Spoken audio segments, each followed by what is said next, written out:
First contact's price. The Helios mining station hung like a metallic jewel against the russet backdrop of Kepler 186f, its solar arrays gleaming in the light of the distant red dwarf star. Inside the station's control room, Sarah Chen stared at the emergency beacon's pulsing light with growing concern. The automated mining outpost on the planet's surface hadn't reported in for over 6 hours. Running diagnostics again, she muttered, fingers dancing across the holographic interface. As operations manager for the farthest human mining colony from Earth, Sarah had dealt with her share of equipment malfunctions, but something felt different this time. The surface team of 35 people included her husband, Michael, and their teenage son, James. The station's AI chimed in with its artificial calm. Warning. Unknown energy signatures detected approaching from Vector 227. Sarah's heart skipped a beat as she activated the external cameras. 3 vessels of unmistakably alien design emerged from behind Kepler 186's larger moon. Their hulls seemed to absorb light rather than reflect it, creating an unsettling void against the star field. "This is Helios Station to approaching vessels," Sarah broadcast on all frequencies. "We are a peaceful mining operation under Earth Federation protection. Please identify yourselves." The response came in the form of a searing beam of energy that cut through the station's defensive shields like they weren't there. Warning klaxons blared as the station's atmosphere began venting through the breach. "Emergency protocols engaged," the AI announced as blast doors slammed shut, compartmentalizing the station. Sarah grabbed her emergency suit from the wall locker, hands shaking as she sealed the helmet. Through the viewport, she watched in horror as similar beams struck the surface installation, turning the mining facility into a crater of molten metal and rock. "Michael, James," she screamed, knowing it was futile. The mining facility's life signs monitor showed nothing but zeros. The alien vessels moved with practiced precision, deploying smaller craft that attached themselves to the station's hull. Sarah knew she had minutes at most. She ran to the quantum communications array, the station's most advanced piece of technology, capable of instantaneous communication with Earth regardless of distance. The station shuddered as the aliens began cutting through the outer doors. Sarah's fingers flew across the console, encoding a message that would change humanity forever. She attached all sensor data, including detailed scans of the alien vessels and their weapons. "This is Operations Manager Sarah Chen of Helios Mining Station. We are under attack by unknown alien forces. They've..." She choked back a sob. "They've already destroyed the surface installation. 35 people, gone in seconds. Their technology far exceeds our defensive capabilities. The attack was unprovoked. We never even had a chance to." The blast door behind her began to glow red as the aliens cut through. Sarah took a deep breath, steeling herself. Earth must know. Earth must prepare. They're methodical, efficient. This wasn't random. We weren't their first target, and we won't be their last. But let me be clear. Humanity cannot, must not, let this stand. My family, everyone here, we deserve justice. Don't let us be forgotten. Don't let us be. The blast door exploded inward. Sarah slammed the transmit button and drew the pistol from her emergency kit. Through the smoke, she saw tall, armored figures entering the room. Their helmets had no recognizable features, just smooth black surfaces that reflected her terrified face back at her. The quantum transmission cut through space and time, arriving at Earth Defense Command headquarters in Geneva instantly. Within minutes, the message reached Admiral Helena Voss's desk. The graying admiral watched the transmission twice, her expression growing harder with each viewing. "Sound the alert," she ordered, her voice carrying the weight of 20 years of military command. "Contact all Earth Federation colonies. Initiate Protocol 0. Her aide paled. Protocol 0. But that's the authorization for unrestricted military mobilization. Voss finished. Yes, humanity just received its wake-up call. These aliens thought they could attack our people with impunity. They thought we were weak, isolated, unprepared. She stood, looking out over the Geneva skyline, where the evening sun glinted off the buildings. They're about to learn otherwise. Across Earth and its colonies, sirens began to wail. Dormant military facilities rumbled to life. Ships that had been mothballed were reactivated, their crews called back to duty. In orbital shipyards, construction of new vessels accelerated. The sleeping giant of humanity's military-industrial complex awakened, driven by something more powerful than fear, righteous anger. As the alert spread, Sarah Chen's final transmission played on screens across human space. Millions watched the brave woman's last moments, saw the determination in her eyes even as death approached. Her words became a rally cry, a reminder of what humanity had lost and what it stood to lose if it didn't act. In the void where Helios Station once orbited, the alien vessels disappeared into faster-than-light travel, leaving behind only wreckage and bodies. They didn't bother to check if their attack had been witnessed or recorded. They didn't know about the quantum transmitter's capabilities. They had no way of knowing they had just committed their first and last mistake in their assessment of humanity. The response would come soon enough, and when it did, the galaxy would learn why you don't provoke the sleeping giant called Earth. The response. Admiral Helena Vos stood before the Earth Federation Council, her dress uniform pristine, her expression carved from stone. The chamber was packed with representatives from every human colony and settlement, gathered for an emergency session that would determine humanity's course. The attack on Helios Station wasn't random, she declared, her voice carrying to every corner of the vast chamber. Analysis of Sarah Chen's transmission reveals sophisticated tactics, advanced technology, and most importantly, practice. These beings have done this before. The holographic display behind her showed the alien vessel's attack pattern, their methodical destruction of both the surface installation and the station. They expected no resistance, no survivors, no consequences. Her eyes swept the chamber. They were wrong. Chancellor Rodriguez of the Federation Council leaned forward. "What exactly are you proposing, Admiral?" "Not proposing, Chancellor. Implementing." Vos activated another hologram, showing massive shipyards across Earth orbit springing to life. Protocol Zero isn't just about mobilization. It's about unveiling everything we've kept hidden. Projects deemed too aggressive, too military-focused for peacetime. The chamber erupted in murmurs as classified images appeared. Massive warships under construction in secret facilities throughout the solar system. Weapon systems that had been developed but never deployed. Defensive technologies that had been deemed too expensive for civilian use. Project Titan Shield. Vos continued, highlighting a massive orbital defense platform, capable of protecting an entire planet from the kind of attack that destroyed Helios. "We have 12 ready for deployment." Project Thorhammer. The image shifted to show a sleek warship design. Our most advanced destroyer class, equipped with weapons that can match or exceed what we witnessed at Helios. 28 are complete, with another 40 nearly ready. "You've been busy, Admiral," a colonial representative observed dryly. "We're the military. Being busy is our job." Vos' expression softened slightly. "Look, I know many of you oppose these projects. Called them paranoid, wasteful.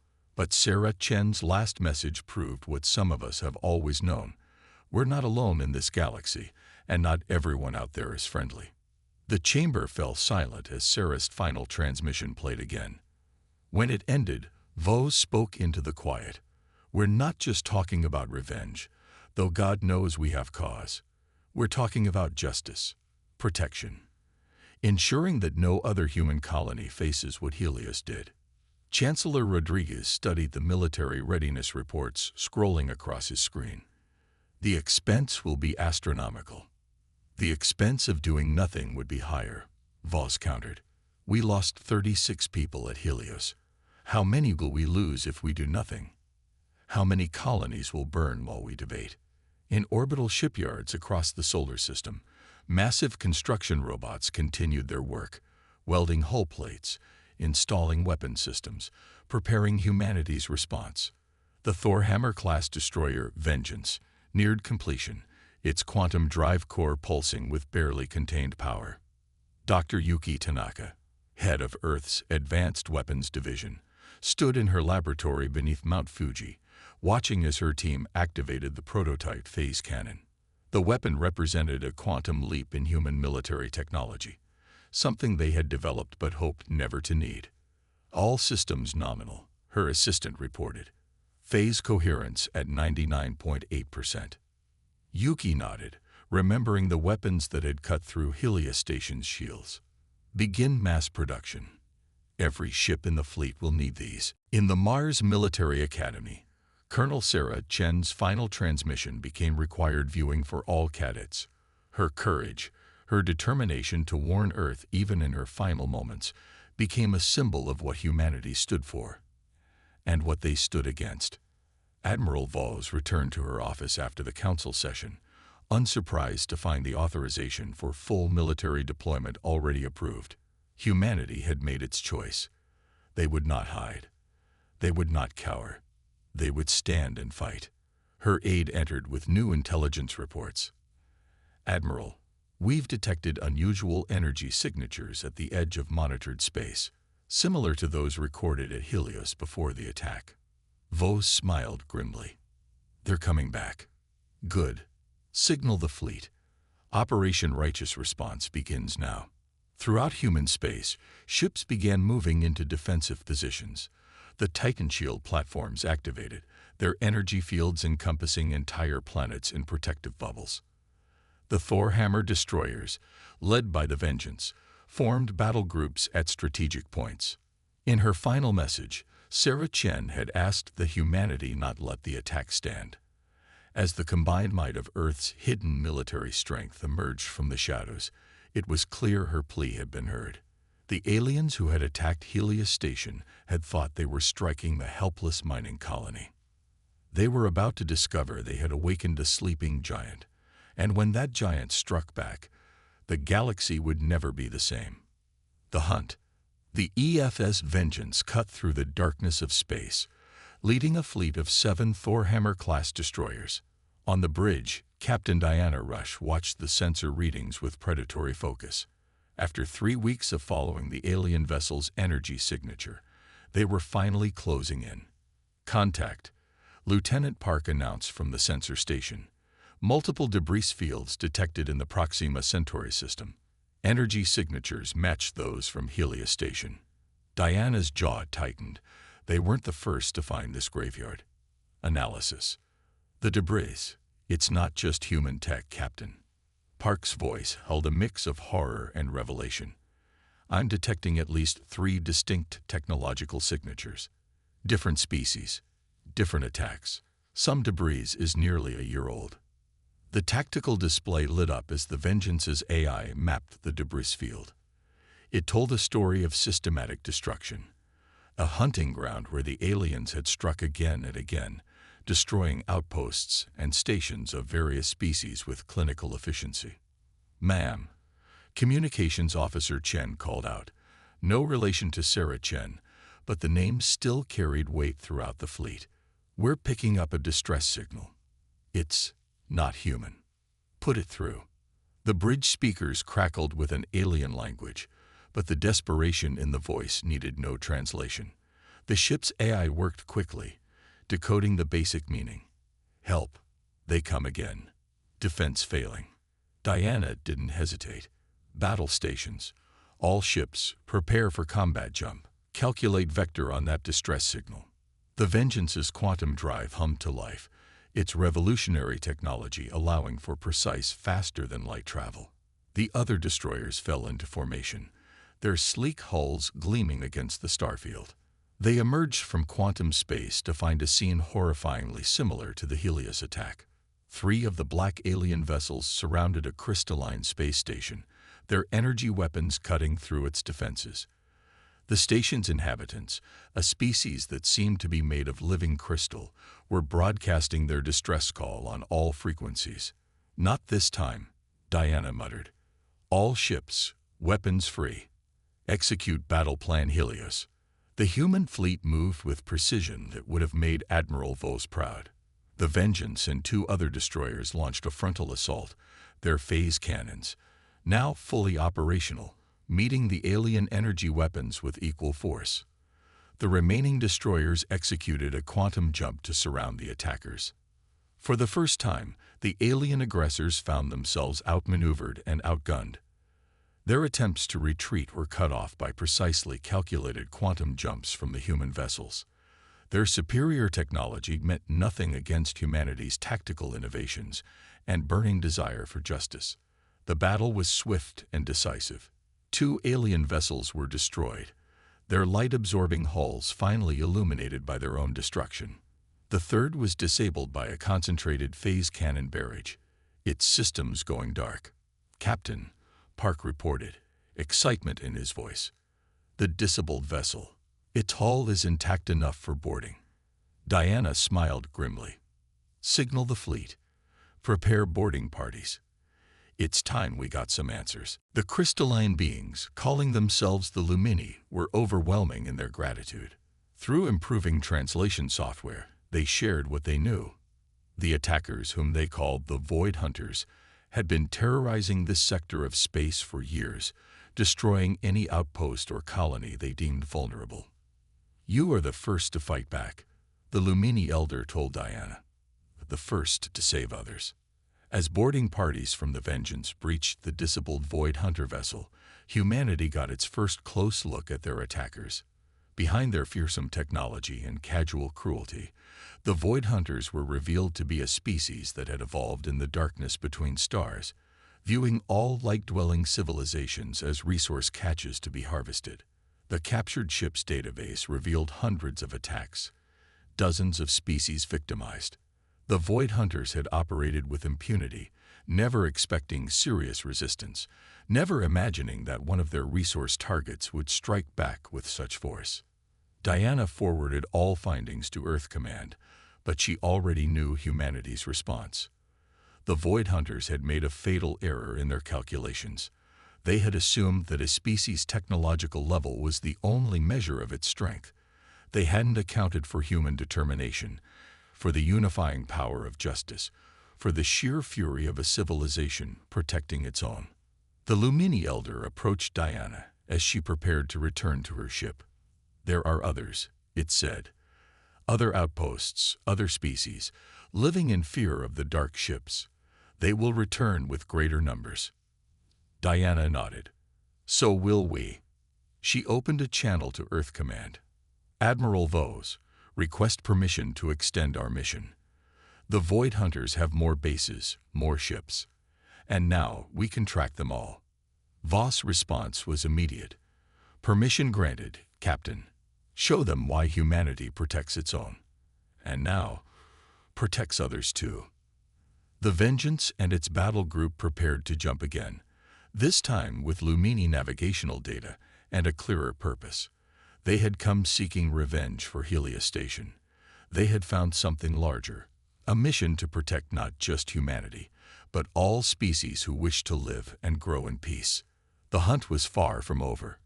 But now, the hunters had become the hunted. Breaking point. The war room aboard Earth's orbital command station hummed with tension. Admiral Vos stood before a massive holographic display showing hundreds of ships, the largest fleet humanity had ever assembled.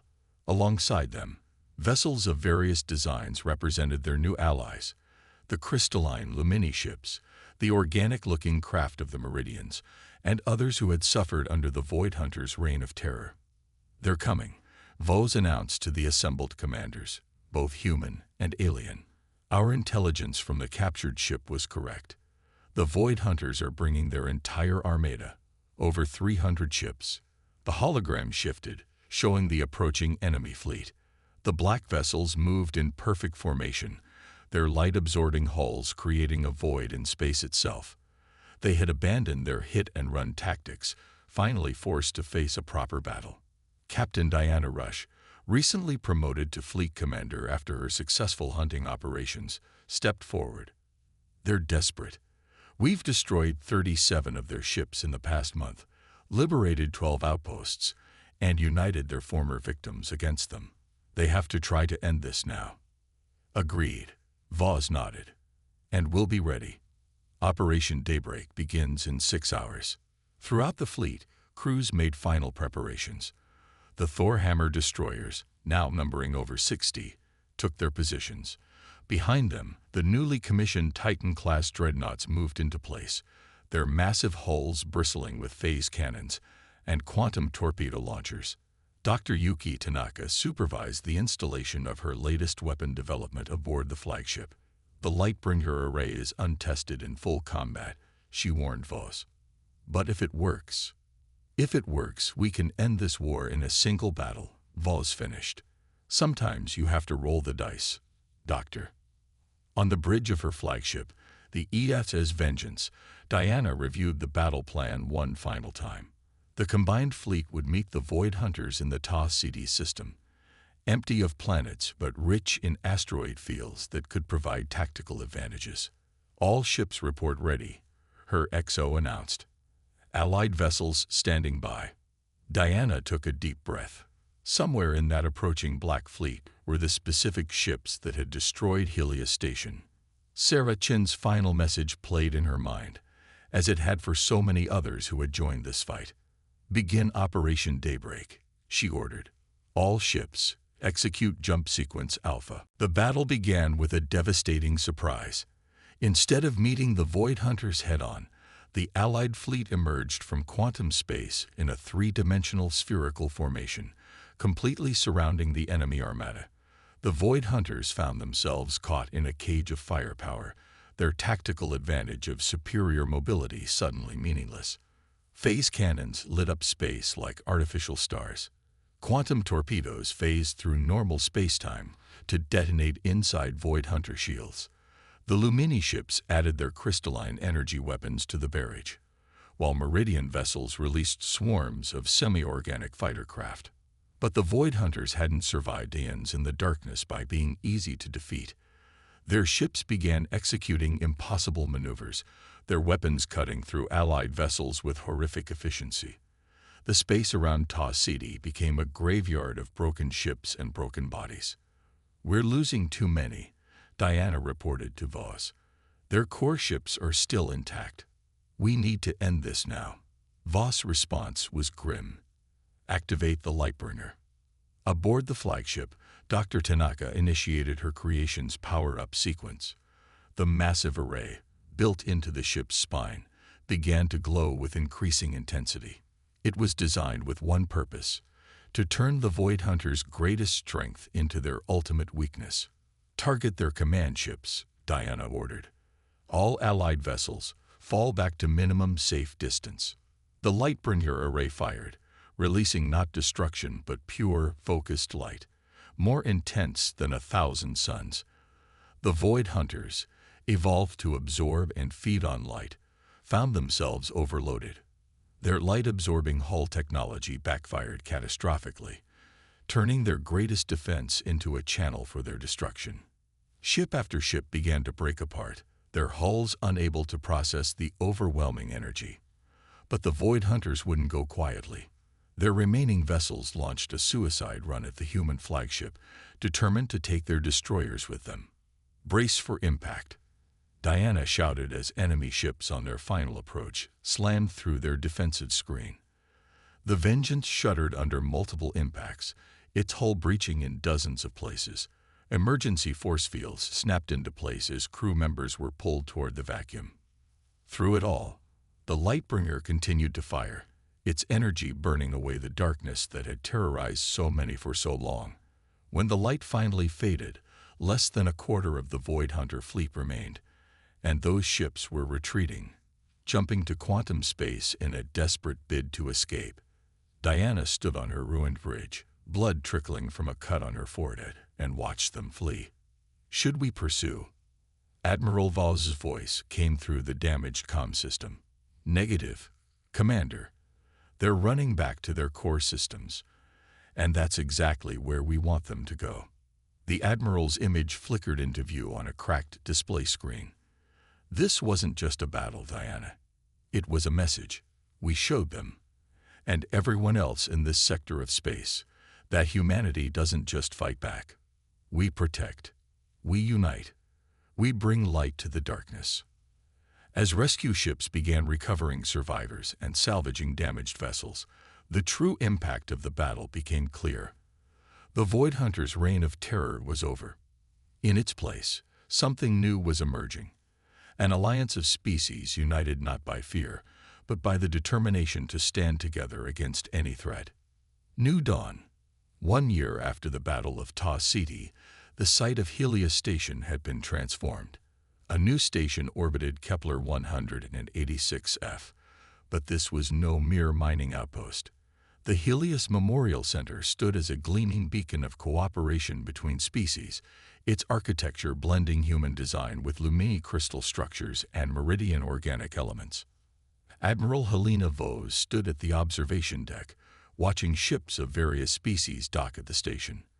Behind her, the Federation Council members and representatives from 24 alien species gathered for the signing ceremony that would formalize what many were calling the Helios Accord. "They're ready for you, Admiral," her aide announced. The main chamber fell silent as Vos took the podium. Above her, a hologram showed Sarah Chen's final message, not as a reminder of tragedy now, but as a symbol of the change it had sparked. 1 year ago, humanity learned we weren't alone in the galaxy, Vos began. We learned it in the hardest way possible, through loss and pain. But what our enemies never understood, what the Void Hunters failed to calculate, was that humanity's strength lies not in our weapons or our technology, but in our ability to turn tragedy into transformation. She gestured to the assembled alien representatives. Every species here has a similar story. Every civilization represented has faced darkness, has lost colonies and outposts to those who believe might made right. But today, we stand together, not just as survivors, but as architects of a new future. The Helios Accord was more than a military alliance. It established shared technology protocols, mutual defense pacts, and perhaps most importantly, a commitment to protect developing civilizations from the kind of predation that had terrorized this sector of space for so long. Captain, now Admiral, Diana Rush led the combined patrol fleets, human ships serving alongside their alien counterparts. The Void Hunters, driven back to their home systems, had been contained but not destroyed. Their civilization would be allowed to survive, but under strict monitoring, their ability to prey on others permanently ended. Dr. Yuki Tanaka's Lightbringer technology had been adapted for peaceful purposes, powering new types of energy systems and enabling deeper space exploration. The quantum drives that had given humanity its edge in battle now connected trading partners and cultural exchanges. In the station's memorial hall, a young Lumini crystalline being studied the names of those lost at the original Helios station. A human child, one of the first born on the new station, approached curiously. "What are you looking at?" the child asked. The Lumini's crystalline form shifted to better communicate with the human. "I am learning about the ones who came before. The ones who showed us that standing alone makes us vulnerable, but standing together makes us strong." The child nodded solemnly. "My mom says Sarah Chen was a hero." "She was," the Lumini agreed, "but not just for her sacrifice. She was a hero because she showed us all a truth we have forgotten, that the response to darkness is not to hide, but to shine brighter." In Earth's orbital shipyards, a new class of vessel was under construction. Not warships this time, but exploration vessels designed to carry mixed crews of humans and their alien allies into unexplored space. Their mission was no longer just to defend, but to discover, to prevent conflicts before they began, to find other civilizations that might be facing their own moments of first contact. Admiral Vos concluded her speech at the signing ceremony with words that would be remembered for generations. The Void Hunters thought they were teaching us a lesson about the harsh reality of space. Instead, they learned one from us, that humanity's greatest strength isn't in our ability to fight, but in our ability to unite, to turn enemies into allies, to transform fear into hope. They thought they were ending our story. Instead, they helped us begin a new chapter, not just for humanity, but for all species who choose to stand together in the light. As the new Helios station rotated slowly in space, its hybrid architecture gleaming in the light of Kepler 186f's red dwarf star, it stood as a testament to a simple truth. Sometimes the darkest moments give birth to the brightest futures. The distress call that had once carried humanity's pain now echoed as a call of hope across the galaxy, a reminder that in the vast darkness of space, no civilization need stand alone. Sarah Chen's final words had asked that humanity not let the attack on Helios Station be forgotten. In the end, they had done more than remember. They had transformed her cry for justice into a catalyst for change, her moment of despair into a dawn of new possibility. In the face of those who would bring darkness, humanity had not only brought light, they had taught others to shine as well.